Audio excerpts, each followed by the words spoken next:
Saudi अरब की तमाम शाहराहों को दारुल हुकूमत रियाज को पाकिस्तानी परचमों से सजा दिया गया है और अहम शाहराहों और चौराहों पर सऊदी अरब और पाकिस्तान के परचम एक साथ लहरा दिए गए हैं। ऐसा किस वजह से है? वजह सिर्फ और सिर्फ एक ही है कि वज़ीर आज़म इमरान खान सऊदी अरब के दौरे पर यहाँ से रवाना हो चुके हैं। अगर तफसीलात की बात की जाए तो वज़ीर आज़म इमरान खान यहाँ पर रवाना हुए हैं, सरकारी दौरे पर सऊदी अरब वो रवाना हुए हैं और 2 रोज़ा सरकारी दौरा है उनका।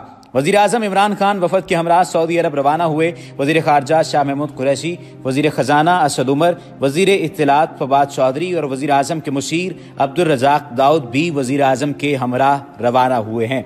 वार्म वेलकम किया जाएगा, ऐसा वेलकम कभी भी देखने में नहीं आया जैसा वेलकम वज़ीर आज़म इमरान खान को करने जा रही है सऊदी हुकूमत। वज़ीर आज़म इमरान खान आज उम्रा करने मक्का मुकरमा जाएंगे और उनकी सऊदी क़यादत से मुलाकात कल होगी, जबकि वज़ीर आज़म सऊदी अरब में पाकिस्तानी कम्युनिटी से भी मुलाकात करेंगे। वज़ीर आज़म इमरान खान मुत्तहिदा अरब अमारात के वली अहद की दावत पर UAE भी जाएंगे। याद रहे कि वज़ीर आज़म सऊदी अरब के बादशाह सलमान बिन अब्दुल अजीज और वली अहद मोहम्मद बिन सलमान की दावत पर ये दौरा कर रहे हैं और ये पहला सरकारी दौरा है जो किसी भी मुल्क की जानिब किया जा रहा है। इस सरकारी दौरे से बहुत सारी तवक्कुआत वाबस्ता की जा रही हैं और ये भी कहा जा रहा है कि पाकिस्तान को बहुत ज़्यादा इमदाद भी मिलने वाली है। दूसरी जानिब पाकिस्तान ने भी हर आलमी और इलाकाई मामले पर सऊदी हुकूमत का साथ दिया है। तहम यमन फौजें भेजने से इनकार पर बरादर इस्लामी मुल्क और पाकिस्तान में मामूली खफगी पैदा हुई थी, जिसके बाद सऊदी हुकूमत पाकिस्तान से कुछ खिंची नजर आई। तहम पाकिस्तान और सऊदी अरब के ताल्लुकात अभी भी मिसाली हैं, लेकिन कुछ अरसे से सऊदी हुक्काम का झुकाव पाकिस्तान की जानिब नहीं है। इमरान खान का दौरा सऊदी अरब इस बात की निशानदही समझा जा रहा है कि पाकिस्तान तहरीक इंसाफ की हुकूमत जब से कायम हुई है, पाकिस्तान और सऊदी अरब में तय ताल्लुकात का आगाज होने जा रहा है। इसी ज़िमन में वज़ीर आज़म इमरान खान ने अपना पहला गैर मुल्की दौरा करने के लिए सऊदी अरब का इंतखाब किया है। वज़ीर आज़म आज सऊदी अरब और मुत्तहिदा अरब अमारात के सरकारी दौरे पर रवाना हुए हैं। बहुत सारी तवक्कुआत की जा रही हैं और दूसरी जानिब सऊदी अरब ने वज़ीर आज़म इमरान खान का तारीखी इस्तकबाल करने की तैयारियां मुकम्मल कर ली हैं। सऊदी अरब के दारुल हुकूमत रियाज को पाकिस्तानी परचमों से सजा दिया गया है। अहम शाहराहों और चौराहों पर सऊदी अरब और पाकिस्तान के परचम एक साथ लहरा दिए गए हैं और इस मौका पर वज़ीर आज़म इमरान खान सऊदी फरमारवा वली अहद से अलग अलग मुलाकातें करेंगे। सऊदी फरमारवा वज़ीर आज़म के एजाज़ में शाही महल में ज़ियाफ़त भी देंगे। वज़ीर आज़म के हमरा जाने वाले वज़रा अपने सऊदी हम मनसब से मुलाकातें करेंगे। इस मौका पर पाकिस्तान और सऊदी अरब में दिफाई और मुआशी हवाले से अहम मुआहदे होने की उम्मीद जाहिर की जा रही है। वज़ीर आज़म का दौरा कामयाब होने की सूरत में पाकिस्तान को खातिर खा फायदा हासिल होगा। इस मौके पर वज़ीर आज़म मदीना मुनव्वरा में ज़ियारत उम्रे की सआदत हासिल करेंगे। वज़ीर आज़म से OIC के सेक्रेटरी डॉक्टर जनरल यूसुफ बिन अहमद भी मुलाकात करेंगे। याद रहे कि वज़ीर आज़म बनते ही सऊदी फरमारवा और सऊदी वली अहद की जानिब से वज़ीर आज़म इमरान खान को दौरे की दावत दी गई थी और ये कहा गया था कि जितनी जल्द मुमकिन हो सके आप सऊदी अरब का दौरा कीजिए। को लेकर बहुत सारी चमगोइयां भी की जा रही हैं, चाहे वो मुख्तलिफ हुकूमतों में हो या मुख्तलिफ मुल्कों में हो। अगर बात की जाए पाकिस्तान और सऊदी अरब ताल्लुकात की, तो पाक सऊदी ताल्लुकात हमेशा मजहबी साए में मफादात के नीचे रहे हैं। अफगान जंग में सऊदी पैसा और नजरिया इस्तेमाल करते हुए जिहाद इंडस्ट्री खूब चली, जिसने अमरीकी मफादात के लिए पाकिस्तान के अमन को गारिद कर दिया और आज भी हम इससे बाहर नहीं आ सके। कभी APS में अपने दिलों के टुकड़ों का खून होते देखते हैं और कभी अपने ही चेक पोस्टों पर हमलों में अपने जवानों की लाशें उठाते हैं। सऊदी अरब ने यमन पर हमले की प्लानिंग करते वक्त ये फर्ज कर लिया था कि पाकिस्तानी फौज एक कॉल पर पहुंच जाएगी। उनकी सारी प्लानिंग इस मफरूजे के तहत थी और साबका तारीख को देखते हुए ये कोई बेजा बात भी नहीं थी, मगर इस वक्त की हुकूमत ने हिम्मत की और पार्लियामेंट के जरिए बड़ी हिकमत अमली से इस जंग से दूरी इख्तियार की, जो आज हमारे लिए बहुत अच्छी साबित हो रही है। वो आग जो फिरकावारियत के नाम पर इराक और शाम में भड़काई गई, जिसके अलावा से ये दोनों मुल्क जुलस गए और यमन में इसके असरात ने मुल्क को तबाही के दहाने पर ला खड़ा किया है, हम इंसानियत के इस कत्लेआम में शामिल नहीं हुए। उस वक्त की पार्लियामेंट इस फैसले पर खिराज तहसीन की मुस्तहिक है।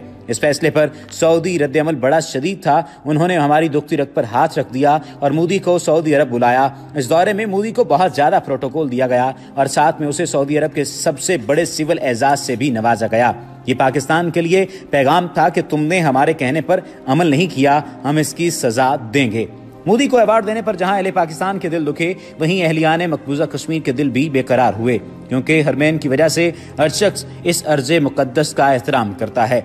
तहरीक इंसाफ की हुकूमत की बात की जाए तो तहरीक इंसाफ की हुकूमत बड़े बड़े वादे करके इक़्तिदार तक आन पहुंची है। इस नई कायम होने वाली हुकूमत के पास वक्त कम है और मसाइल बहुत ज्यादा हैं। ये मसाइल वसाइल का तकाजा करते हैं, क्योंकि डैम, अस्पताल और दीगर इंफ्रास्ट्रक्चर की तामीरात वसाइल के बगैर मुमकिन नहीं है और यहाँ अमली तौर पर खजाने की सूरत हाल काफ़ी पेचीदा है। हमारे वजीर खजाना मोहतरम असद उमर साहब के मुताबिक इस सूरत हाल से निकलने के लिए फौरी तौर पर 11 अरब डॉलर के बेल आउट पैकेज की जरूरत है। सबसे पहले IMF के दरवाजे पर दस्तक दी गई, मगर वहां हमारे साबिक दोस्त अमेरिका ने हमेशा की तरह हमारे रास्ते में रोड़े अटकाए और कर्ज से इनकार हो गया। इकरार की सूरत उस वक्त निकल सकती है जब हम अमेरिका की जिल्लत आमेज शराइत को कबूल कर लें। इसमें एक मसला पाकिस्तानी अवाम का भी है, क्योंकि PTI ने वादे किए थे कि हम किसी सूरत में कर्ज नहीं लेंगे। अब कर्ज लेते हैं तो शदीद अवामी दबाव का सामना करना पड़ेगा, जिसके सामने ठहरना मुश्किल हो जाएगा, क्योंकि जैसे ही कर्ज लेने की बात की गई, सोशल और कौमी मीडिया पर एक हलचल मच गई थी। अब हुकूमत पाकिस्तान को हर सूरत में पैसे चाहिए ताकि वो अपने मंसूबे मुकम्मल और अपने वादे पूरे कर सके। IMF ऑप्शन मुश्किल हो चुका है और हुकूमत को दीगर ऑप्शंस पर गौर करना होगा। ऐसी सूरत हाल में हमारे सऊदी दोस्त पहुंचे हैं। उनकी अमली सूरत हाल भी काफी गंभीर है। वो काफी मुश्किलात का शिकार हो चुके हैं। पैसा उनके पास बहुत है, असलहा भी मशरिक व मगरिब का जमा कर लिया है, लेकिन अफरादी कुव्वत इस काबिल नहीं है कि इसका इस्तेमाल कर सके। इतने आली दिमाग मौजूद नहीं जो जंगी हिकमत अमली तरतीब दे सकें। सऊदी ग्रोहों को इराक में बुरी तरह शिकस्त हो चुकी है, बल्कि अगर देखा जाए तो इराक की तरफ से सऊदी बॉर्डर काफी गैर महफूज हो चुका है और वहां उन्हें बाकायदा फौजी चौकियां बनाना पड़ी हैं, जिससे उनके मुतहरिक बॉर्डर में काफी इजाफा हो चुका है। शाम में भी सिर्फ अदलब बचा है और जहां सऊदिया के हिमायती ग्रोहों ने पनाह ले रखी है। अगले चंद दिनों में इनकी गिरफ्तारी, मौत या तुर्की फरार की खबर आ जाएगी। इस लिहाज से शाम भी हाथ से निकल जाएगा। सवाल ये पैदा होता है कि सऊदी हुकूमत को इस ज़मन में क्या करना चाहिए। यमन पर हमला हैरान कुन तौर पर नाकाम हो चुका है। यमनियों के बारे में तमाम सऊदी तज्जिये गलत साबित हो चुके हैं। अब तो ये सूरत हाल हो चुकी है कि कई अहम सऊदी शहर यमनी मिसाइलों की जद में आ चुके हैं। वो यमन जिसके मजलूम मुसलमानों को गाजर मूली की तरह काटा गया, वो सऊदी गले की हड्डी बन चुका है। ये लूटे पुटे लोग अपना सब कुछ बर्बाद करवाने के बाद बजंग आमद हैं। सऊदियों का ख्याल था कि हमारी हर बात मुक़द्दस मकामात की आड़ में कबूल कर ली जाएगी, हमारे जुब्बा दस्तार कायम रहेंगे और हम तेल के पैसे से रक्सो सरूर की महफिलें भी करेंगे और किराए के लोगों को लड़वा कर अपने मफादात का तहफ़्फ़ुज़ भी करेंगे। मगर अब सऊदी अरब यमनी दलदल में फंस चुका है। इस सारी सूरत हाल में सऊदी अरब को लड़ने वाले लोग चाहिए जो यमन में इसकी गुलो खुलासी कराएंगे और पाकिस्तान की नए कायम होने वाली हुकूमत को पैसे चाहिए। हमारे वजीर आजम ने सऊदीया जाने का फैसला किया है। इसमें आर्मी चीफ भी उनके हमरा होंगे और इसी दौरे में इस्लामिक बैंक से मुज़ाकरात भी होंगे, जिसमें सऊदी हिमायत से 6 अरब डॉलर अपने अकाउंट में दाखिल करवाने के लिए मिल जाएंगे। आप हैरान होंगे कि ये 6 अरब डॉलर हम इस्तेमाल नहीं कर सकेंगे, फकत अपने अकाउंट में रखकर दुनिया को ये दिखा सकेंगे कि हमारे पास ये पैसे मौजूद हैं। सऊदी अरब ये 6 अरब डॉलर मुफ्त में नहीं देगा। हमारे आर्मी चीफ भी वफ्द के साथ जा रहे हैं। उम्मीद है कि ये सब पाकिस्तान की फौज यमन भेजने के नाम पर नहीं होगा, क्योंकि सऊदी इख्तियारात में और अखबारात में हुकूमत के करीब समझे जाने वाले सहाफ़ियों के मुसलसल आर्टिकल्स आ रहे हैं कि पाकिस्तान को ईरान या सऊदीया में से किसी एक को इंतखाब करना होगा। ये बात हमारे कौमी मफादात के खिलाफ है, क्योंकि जहाँ सऊदीया हमारे लिए मजहबी तौर पर मुक़द्दस है, वहीं ईरान भी हमारा पड़ोसी मुल्क है जिसने सबसे पहले हमें तस्लीम किया और आज तक हर फोरम पर पाकिस्तान का दिफा कर रहा है। अगर पाकिस्तान यमन की जंग में शरीक होता है तो जहां ये निहत्ते यमनियों पर जुल्म होगा, वहीं इस खित्ते में जारी फिरकावारियत को खींचकर वतन अजीज ले आएगा, जिससे निकलने की हम भरपूर कोशिश कर रहे हैं और जिससे बहुत बड़ा नुकसान हम पहले ही उठा चुके हैं।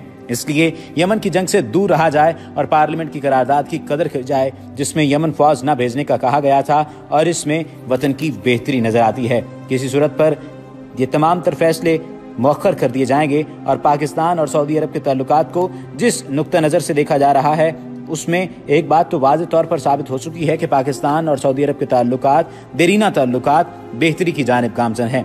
वज़ीर आज़म ने भी ये बात कही थी कि पाकिस्तान और सऊदी अरब के दरमियान देरीना ताल्लुकात हैं और सऊदी अरब की पाकिस्तान में सरमायादारी का खैर मकदम करेंगे। कुदरती वसाइल, तेल, ज़राअत और दीगर शोबों में सऊदी सरमायाकारी के वसी इम्कानात हैं। दरी असना वज़ीर आज़म ने चीनी वज़ीर ख़ारजा वांग येसे से मुलाकात में कहा कि चीन और पाकिस्तान की दोस्ती हर आजमाइश में पूरी उतरी है। चीन हमारा बाएतमाद दोस्त है। वज़ीर आज़म ने मजीद कहा कि CPEC मंसूबे से खित्ते में मुआशी सरगर्मियों में इजाफा होगा और किसी भी सूरत हाल में इस मंसूबे को सबूताज करने की कोशिशें करने वालों को कामयाब होने नहीं दिया जाएगा। बात की जाए वज़ीर आज़म इमरान खान के दौरा सऊदी अरब की, तो इस दौरे को बहुत ज़्यादा अहमियत हासिल हो चुकी है, चाहे वो मुआशी लिहाज से समझा जाए, मुआशरती लिहाज से समझा जाए या फ़ौजी तल्लुकात के हवाले से देखा जाए, क्योंकि पाक सऊदी अरब तल्लुकात एक अहम मोड़ पर आ चुके हैं। देखना ये है कि पाकिस्तान की हुकूमत क्या फ़ैसला करती है, वज़ारत ख़ारजा क्या फ़ैसला करती है और सऊदी अरब किस तरह से पाकिस्तान की मदद करता है।